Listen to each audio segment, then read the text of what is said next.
And making decision in going after big sports event. Formula One is a global event, and we have a calendar of global events, international or regional, and by time this year and the coming years, we will be finalizing big deals with big organizers of major sport tournaments. One of Abu Dhabi's crowning jewels is the development of Yas Island, which will play host to a number of quality tourist attractions. With a Ferrari theme park, with a major retail offering, with major marinas, we're building unique golf offerings which we will be announcing, which will be attractive to the world golfer. And we have major resort hotels, a water park, and lots of tranquility as well on the north coast of it, which is the Gulf. So we believe it's the world's most complete leisure destination. The island, which is roughly 1/3 the size of Abu Dhabi itself, is set to be completed by 2014. Sean D'Souza, Inside Business. The new UAE telecom provider Du has said that it will launch its nationwide mobile services starting in 5 days' time on February the 11th. Earlier today, the UAE's new telecom operator also gave further details on its mobile tariffs. But will it be enough to lure customers away from Etisalat and keep them? Usama Taha reports. The official countdown has begun. 5 days are all that remain before telecom incumbent Etisalat comes face-to-face with Du. The UAE's new telecom operator has been aggressively marketing its new brand with ads and appearances at several high-profile conferences, and has now confirmed it will be launching mobile services starting on February 11th, with couriers distributing the SIM cards of customers that have pre-booked their numbers from that date. The market is expecting from us to do in 1 year what took 10 years in order to happen. But we feel very excited about this. At today's press conference, Du also gave the details of its mobile tariffs. SIM packs for prepaid customers will cost 155 dirhams and be charged at a rate of half of fils per second. Local SMSs will cost 18 fils per message until May 31st, the end of a promotional period, and then up to 30 fils per SMS.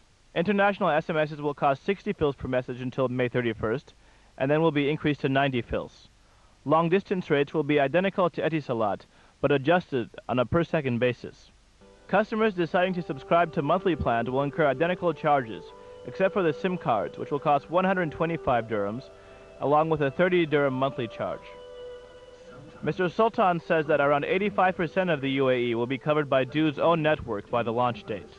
We need to meet the expectations, so we will be doing a lot of work in order to optimize the network. The network is today used by 2,000 people. It will ramp up to be used. So this will be for us the opportunity to optimize, to ensure that the strict criteria of quality that we want to have will apply.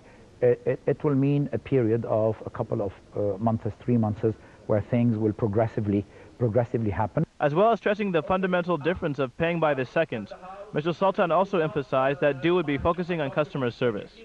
So what do Dubai residents think? Maybe quiz a few, users and see how they're enjoying it, and maybe then the true switch will happen if it does. I think everyone just enjoys the fact that there's another provider, There's just been one provider, so you can't really rate a good or a bad because you just have one person to go by. Unfortunately, I'm one of these sad people. I'm a creature of habit, so I like to stick into what I know. I know where the Etisalat buildings are. I have an idea how much the bill's going to be. I like the fact that I have the numbers, so it would take a lot to tempt me. I will still have my line, but also I will take a line on Du. And since they are charging per second, it's much better for us because you can save. If you talk too much on the phone, you will realize this benefit. So the UAE's telecom market finally gets some competition in the name of Du. And while Mr. Sultan did not want to give any short-term figures, he hopes to capture around 30% of the market share within 3 years' time. Usama Taha, Inside Business. Sugar refiners in the Gulf are confident they'll be able to meet the shortfall created by the fall of subsidized exports from Europe.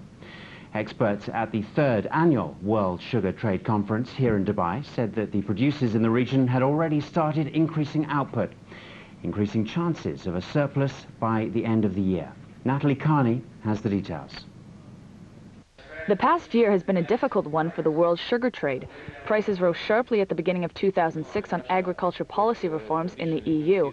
The reforms were triggered by World Trade Organization's rulings that the economic bloc could not continue to export so much subsidized sugar. This means its